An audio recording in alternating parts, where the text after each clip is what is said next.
Ayan ang ganda na ating bilangka sa pagluluto. Dikit ang kanyang sesame. Kaya crunching kainin yan. Pati sa loob, ang sarap.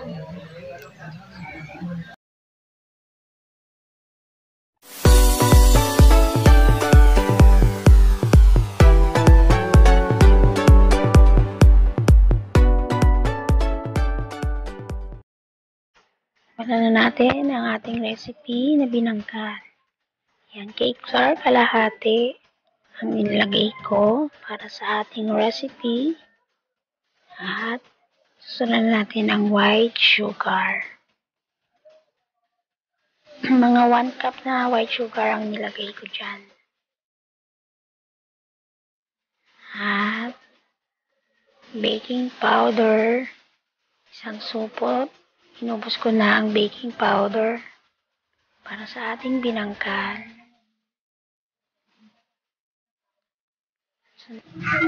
At lagyan ko na rin siya ng asin at sinabay ko na rin ang gatas para masarap ang ating binangkal.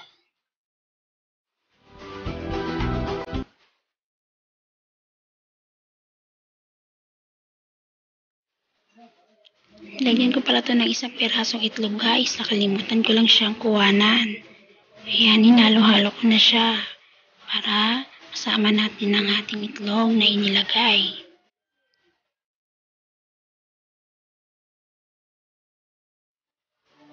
At yan, masamasahin na natin ang ating cake flour. Yan, masa-masa lang hanggang sa mabuo natin ang kanyang dough. Lagyan ko na ng konting tubig. Masa-masa ulit.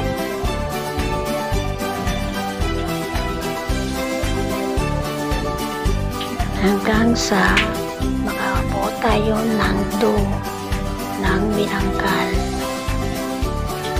Konting tiis lang.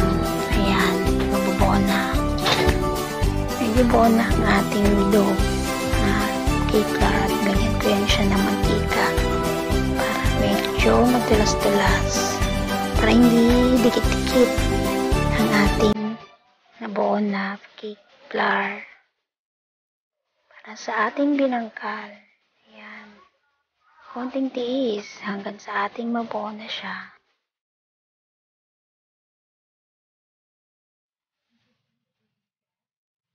Ayan, bilog na at palutin na natin muna siya. At itabi muna natin ng 1 oras. Ayan, nakagawa na ako ng iba. Sa ating binangkal, bilog-bilog na siya. Ayan. Meron akong kutsarita dito. Ito ang aking ginagawang pang size. At yan, bilog-bilugin lang natin siya. At ginugulong ko siya sa itlog para yung ating ilalagay na sesame ay kumapit sa kanyang binangkal. Ayan, ikot-ikutin lang natin hanggang sa lahat ayan ay malaki.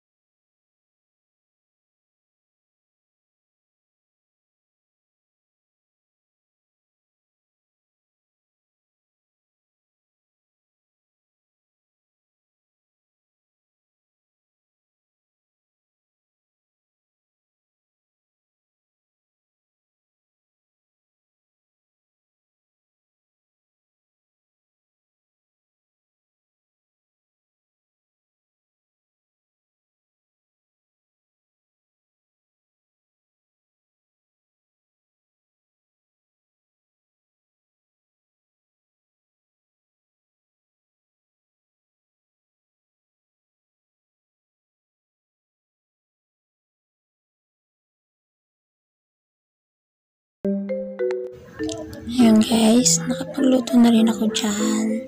Pangalawang salang ko na yan. Ayan, kailangan mainit ang ating mantika para pag nailagay natin ang ating binangkal ay medyo siya mag-brown na siya. Mabilis lang siya yan guys. Kailangan wag natin siyang iiwan. para hindi siya mag-toasted masyado.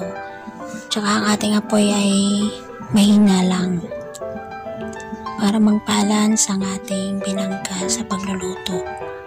Ayan, nakaano lang yan, katambay lang ako dyan hanggang sa aking halu-haluin.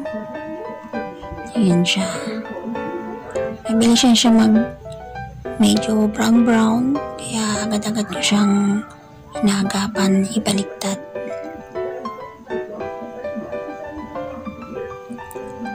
Ang sarap ng ating binangkal, guys. Ayan, brown na siya, diba? Ang bilis. Hindi ako umalis sa lutuan, hindi ko siya pwedeng iwan kasi mabilis lang yan siyang maluto, pero ang loob niya lutong-luto kasi tansya natin ang ating apoy. Yan. Medyo umalsa ang ating binangkal kasi nilagyan natin siya ng baking powder. Yan. Sarap na sarap dyan yung bata sa pagkain ng binangkal. Ayan, luto na siya. Yan ang ating binangkal, diba? Ang ganda ng pagkaluto. Ayan, tsaka dikit na dikit ang kanyang sesame. Mas maganda talaga maglalagay ka ng itlog, papagulo mo siya sa itlog, kaya marami siyang sesame, dikit na dikit. Pag kinayan, crunchy. Kaya thank you guys sa inyong panonood. Please subscribe, like and share sa aking channel. Thank you for watching, guys. Sa ulitin. God bless you all.